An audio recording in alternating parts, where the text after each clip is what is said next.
உங்களோட அசம்ஷன் படி யாரு டைட்டில் வின் பண்ணுவாங்க? வெளியே வந்து நிறைய ரெஸ்பான்ஸ் அண்ட் அன்அஃபிஷியல் ஓட்டிங் படி பார்க்கும்போது இதுக்கு முன்னாடி பிரதீப் ஆண்டனின்னு சொல்லி ஒருத்தர் ரெட் கார்டு வாங்கினார். ஸோ அந்த மாதிரி இவர் காணாம போறாரா இல்ல அதை மீறி ஏதோ ஒன்று பண்ணி அவரோட உழைப்புல வெளியே வர போறாருன்றதுலாம் இனி அவர் கையில தான் இருக்கு.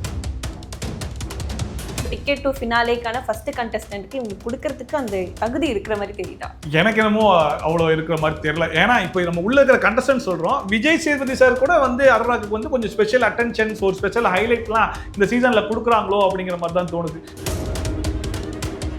சுபிக்ஷாவோட எலிமினேஷன் நடந்தது. விக்ரமுடைய ஃப்ரெண்ட்ஷிப் அவங்களுக்கு வந்து கொஞ்சம் அகைன்ஸ்டா ஆயிடுச்சுன்ற மாதிரி தான் எனக்கு என்னமோ ஃபீல் ஆச்சு. அரோராக்கு முன்னாடி நீ எவிக்ட் ஆகி வெளியே போயிடுவ, அரோரா ஒன்னை விட நல்லா பேசுறா, அவர் பேசுற பாயிண்ட்ஸ் எல்லாமே நல்லா இருக்கு, நிறைய இடத்துல தட்டி கேட்கிறா, அவ வந்து ஒன்னை விட நல்லா பெர்ஃபார்ம் பண்றா அப்படிங்கிற மாதிரி சொன்னதுக்கு அப்புறம் சுபிக்ஷாக்கு என்ன ஆயிடுச்சுன்னா நம்மளுடைய ஒரே காம்படிட்டர் அரோரா தான். யாருக்கும் கிளாஷ் வரும் நினைக்கிறேன். இப்போதைக்கு திவ்யா அண்ட் விக்ரம் இவங்க ரெண்டு பேருக்குள்ள தான் பிரச்சனையே இருக்குது. மோஸ்ட் ஆஃப் த ப்ரோமோஸ்ல வந்து பாரு வந்துருவாங்க. இதுக்கப்புறம் பிக் பாஸ் எப்படி இருக்கு? இதுக்கப்புறம் எங்கள் வீட்டில் என்னாலும் கார்த்திகேயன்ற மாதிரி தான் விஜய் சேதுபதி சார் சொல்லியிருப்பாப்ல, இந்த வாரம் அந்த வீக்கெண்ட் எபிசோட்லாம் எனக்கு தான் டைட்டில் வேணும்னு 50 பேர் வெறியா இருப்பாங்க. அந்த மாதிரி வெறி உங்க மூஞ்சில ஒட்ட கூட தெரியலடா அப்படின்னு சொல்லிட்டு ஒரு ஹோஸ்டுக்கே இந்த நிலைமைனா அப்ப ஆடியன்ஸ் நிலைமை எப்படி இருக்குன்னு பாருங்க. இப்போது புதிய அறிமுகம் ஆச்சி ஹோட்டல் சாம்பார் 50 கிராம் ரூபாய் 20 மட்டுமே. Prince Jewelry in பிரம்மாண்டமான festive offer. Pay just 6% value addition for all gold jewelry. Prince Jewelry, Chennai. TNC apply. மண்மனம் மாறா சுவைக்கு உதய் கிருஷ்ணா அசல்னே. இப்போ ஆஃப்டர் வந்து அவங்க வெளியில வந்த பிறகு விஜய் பாரு என்ன ஒரு மைண்ட் செட்ல இருக்காங்கன்னு நல்லாவே தெரியுது, அவங்களோட ஸ்டோரியில தெரியுது. ஆனா கமருதீனுக்கு என்ன ஆச்சு? ஏன்னா உள்ள வினோத் அவ்வளோ ஃபீல் பண்ணாரு. அவன் வந்து அவனுக்கு இதுதான் இந்த ப்ரொஃபஷன் தான் லைஃப்னு சொல்லிட்டு இருந்தான், கார் வாங்கணும், இன்னும் நிறைய அப்கிரேட் ஆகணும்னு சொல்லிட்டு இருந்தான். அவனுக்கு பேக்ரவுண்டும் பெருசா இல்லைன்னு சொல்லிட்டு விக்கல்ஸ் கிட்டையும் சபரி கிட்ட ரொம்ப சொல்லி ஃபீல் பண்ணிட்டு இருப்பாங்க. ஸோ உங்களுக்கு என்ன தெரிஞ்சது இப்போ கமருதீன் என்ன ஸ்டேட் ஆஃப் மைண்ட்ல இருக்காங்க? இல்ல ஆக்சுவலா வந்து கமருதீன் பார்வதிக்கும் கமருதீனுக்கு டிஃபரன்ஸ் என்னன்னா, கமருதீன் வந்து விஜய் டிவில ஒரு ஆளா இருக்காப்புல, பட் பார்வதிக்கு வந்து விஜய் டிவி கிடையாதுங்கிறதுனால அவங்க விஜய் டிவி இல்லாட்டாலும் பரவாயில்ல, எனக்கு பேமெண்ட் இல்லாட்டாலும் பரவாயில்லங்கிறதுனால தான் இவ்வளவு ஸ்டோரிலாம் எடுத்து ஷேர் பண்றாங்கன்னு நினைக்கிறேன். Against Bigg Boss rules Vijay TV ரூல்ஸா தான் இது எல்லாமே இருக்கும். ஒரு சேனலுக்கு அகைன்ஸ்டா நம்ம பேசுறோம் அப்படிங்கும் போது ஸோ அதுக்கு நான் துணிஞ்சு பண்றேன்ற மாதிரி பண்றாங்க. ஏன்னா இவங்களுக்கு யூடியூப் சேனல் இருக்கு, பிசினஸ் இருக்கு, அதை நோக்கி ஓடிடுவாங்க. பட் கமருதீனை பொறுத்த வரைக்கும் சேனல்ல ஒர்க் பண்ணிருக்காரு, சீரியல்ல கமிட் ஆயிருந்தாரு, அண்ட் பிக் பாஸ் ஷோ இதை வச்சு நிறைய சான்சஸ் வரும், படங்கள் வாய்ப்பு வரும் அப்படிங்கிற மாதிரி எதிர்பார்த்துட்டு இருக்கும்போது இப்போ பிக் பாஸ் ஷோல இருந்து ஒதுக்கி வச்சிட்டாங்க. இதுக்கப்புறம் ரீஎன்ட்ரி, செலிப்ரேஷன், கொண்டாட்டம் எதுலையும் வைக்க மாட்டாங்க. ஆனா சேனல்ல ஆல்ரெடி சீரியல் பண்ணிட்டு இருந்தாரு, அதுக்கான வாய்ப்பு இப்போ மறுபடியும் கிடைக்குமா கிடைக்காதா, இல்ல அதுல இருந்துமே ஒதுக்கி வைக்க போறாங்களா, இது மூலியமா அவருக்கு என்னென்னலாம் அஃபெக்ட் ஆக போகுது, இதுல இருந்து வெளியே வரதுக்கு எவ்வளவு டைம் எடுத்துக்க போகுதுன்றதுலாம் ஒரு டவுட் தான். ஏன்னா இதுக்கு முன்னாடி பிரதீப் ஆண்டனின்னு சொல்லி ஒருத்தர் ரெட் கார்டு வாங்கினார். அவர் ரொம்ப நாள் பார்க்காம ஏதோ ஒரு ரிவ்யூல தான் அந்த மனுஷனை பார்த்தோம், அப்படியே இந்த மனுஷனை பார்த்து எவ்வளவு நாள் ஆச்சுல அப்படிங்கிற மாதிரி இருந்துச்சு. ஸோ அந்த மாதிரி இவர் காணாம போறாரா இல்ல அதை மீறி ஏதோ ஒன்று பண்ணி அவரோட உழைப்புல வெளியே வர போறாருன்றதுலாம் இனி அவர் கையில தான் இருக்கு. ஸோ இவங்க ரெண்டு பேரும் போனதை தொடர்ந்து அடுத்ததா சுபிக்ஷாவோட எவிக்ஷன். ஆமா. அண்ட் ஏன்னா இப்போ அதுக்கு முன்னாடி ஒன்று கேட்கணும், ஆஸ் அ பிக் பாஸ் ரிவ்யூவரா இருக்கீங்க, இதுக்கப்புறம் கண்டென்ட் எப்படி இருக்க போகுது? ஏன்னா பாரு கமருதீன் இருக்கிற வரைக்கும் விறுவிறுப்பா போச்சு. மோஸ்ட் ஆஃப் த ப்ரோமோஸ்ல வந்து பாரு வந்துருவாங்க. இதுக்கப்புறம் பிக் பாஸ் எப்படி இருக்கு? இதுக்கப்புறம் எங்கள் வீட்டில் என்னாலும் கார்த்திகேயன்ற மாதிரி தான் இன்னைக்கே லைவா போனி மாக்கிறேன். எல்லாம் பீன் பேக் போட்டு உட்காந்து ஐஸ்கிரீம் சாப்பிட்டு இருக்காங்க. என்னடா இது பிக் பாஸ் வீடு 14வது வாரம்டா, இதுக்கு முன்னாடி இதெல்லாம் எவ்வளவு ஃபயரா இருப்பாங்க, ஒருத்த மூஞ்சி திருப்பிட்டு சுத்திட்டு இருப்பாங்க, நீங்க என்னடா எல்லாம் ஒன்னா ஜாலியா இருக்கீங்கன்ற மாதிரி தான் இருந்துச்சு. விஜய் சேதுபதி சார் சொல்லியிருப்பாப்ல, இந்த வாரம் அந்த வீக்கெண்ட் எபிசோட்லாம் எனக்கு தான் டைட்டில் வேணும்னு 50 பேர் வெறியா இருப்பாங்க. அந்த மாதிரி வெறி உங்க மூஞ்சில ஒட்ட கூட தெரியலடா அப்படின்னு சொல்லிட்டு ஒரு ஹோஸ்டுக்கே இந்த நிலைமைனா அப்ப ஆடியன்ஸ் நிலைமை எப்படி இருக்குன்னு பாருங்க. ஸோ அதனாலதான் இந்த 14th வீக்ல ரீஎன்ட்ரி அப்படிங்கிற மாதிரி உள்ள இறக்குவாங்க. அண்ட் வியானா உள்ள வந்து கொளுத்தி போட்டதெல்லாம் நீங்க ப்ரோமோல பார்த்திருப்பீங்க. ஸோ அது மூலியமா இனி ரீஎன்ட்ரியில உள்ள வரவங்க உள்ள இருக்கவங்களுடைய எமோஷனல் விஷயத்தெல்லாம் ஒட்டச்சி ஒருத்தருக்கு ஷேர் பண்ணிக்கிற விஷயத்த கொளுத்தி போட்டு அது மூலியமா ஒரு விஷயங்கள் வந்து பிரச்சனைகள் கிரியேட் ஆகி அப்படி போனாதான் உண்டுன்னு நினைக்கிறேன். பிரஜனோட என்ட்ரி அண்ட் வாட்டர்மெலன் ஸ்டார்லாம் உள்ள வந்து பார்வதி ஜஸ்டிஸ் ஃபார் பார்வதி அப்படிங்கிற மாதிரி உள்ளலாம் பேசி அந்த மனசனை வச்சு செஞ்சு விட்டாங்கன்னா அதெல்லாம் தான் கண்டென்ட்டா இருக்கும்னு நினைக்கிறேன். கண்டிப்பா வாட்டர்மெலன் உள்ள வரதுக்கான வாய்ப்புகள் இருக்கு. அப்படி இருந்தாதான் வந்து ஷோ கொஞ்சம் 2 வாரத்தை ஓட்ட முடியும். ஓகே. ஸோ அதை தொடர்ந்து வந்து சுபிக்ஷாவோட எலிமினேஷன் நடந்தது. அண்ட் சுபிக்ஷா வந்தா பிக் பாஸ் ஸ்கூல்ல வந்து இந்த 90 டேஸ் வந்து சர்வை பண்ணது ரொம்ப பெரிய விஷயம். ஏன்னா அவங்க வந்து அவங்க வந்து செலிபிரிட்டி கிடையாது.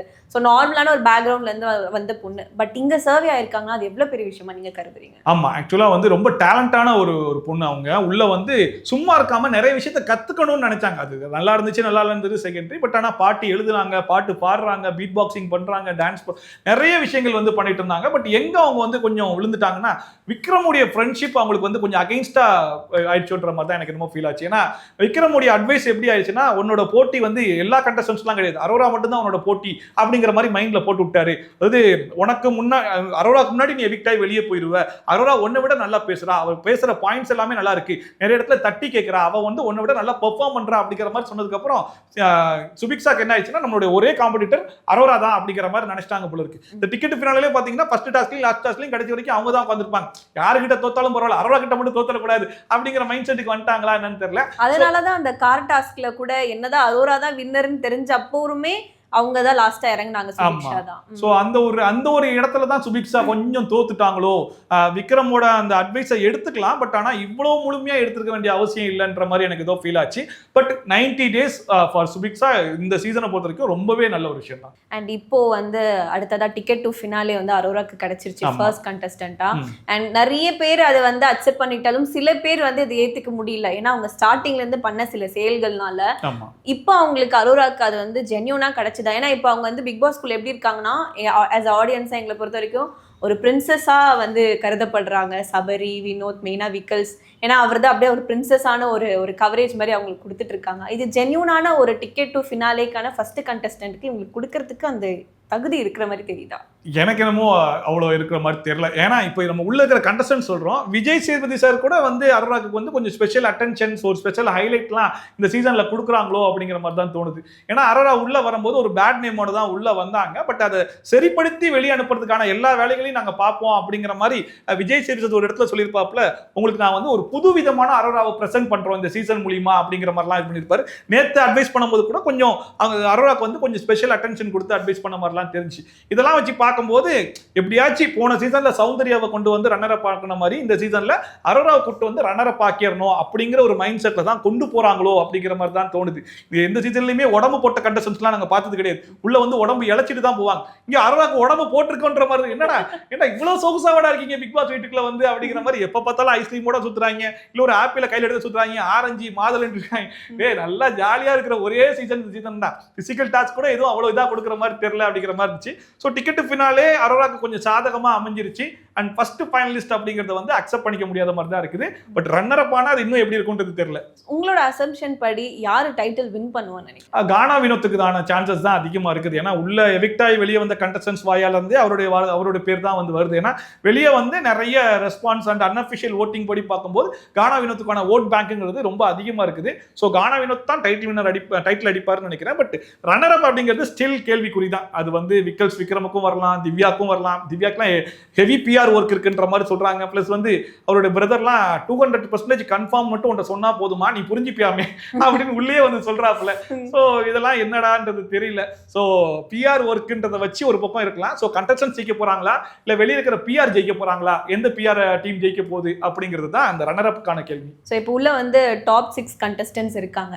சப்போஸ் இந்த கண்டென்ட்லாம் தாண்டி இவங்க தான் கண்டென்ட் கொடுக்கணும்னா யாருக்கும் கிளாஷ் வரும்னு நினைக்கிறேன். இப்போதைக்கு திவ்யா அண்ட் விக்கல்ஸ் விக்ரம் இவங்க ரெண்டு பேருக்குள்ள தான் பிரச்சனையே இருக்குது. அது போன நேற்று வீக்கெண்ட் எபிசோட்ல கூட ரெண்டு பேரும் பேசின விஷயத்தை எடுத்து டிஸ்கஸ் பண்ணி வச்சிருக்காங்க.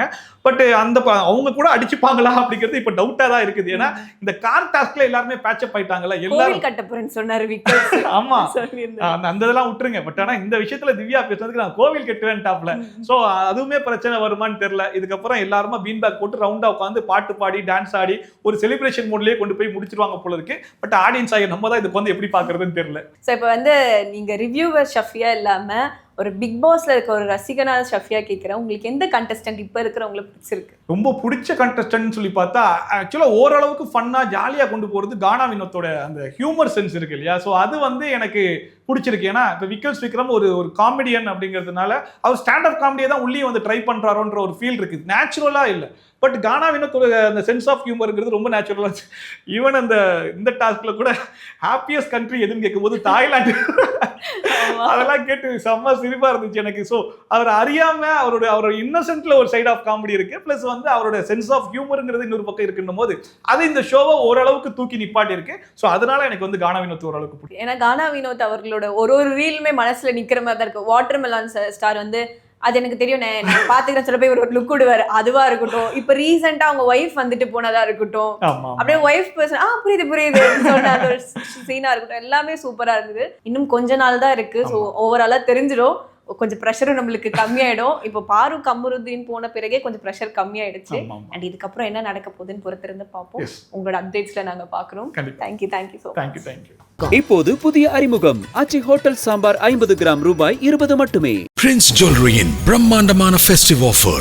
Pay just 6% value addition for all gold jewelry. Prince Jewelry, Chennai. TNC apply. மண் மனம் மாறா சுவைக்கு உதய் கிருஷ்ணா அசல்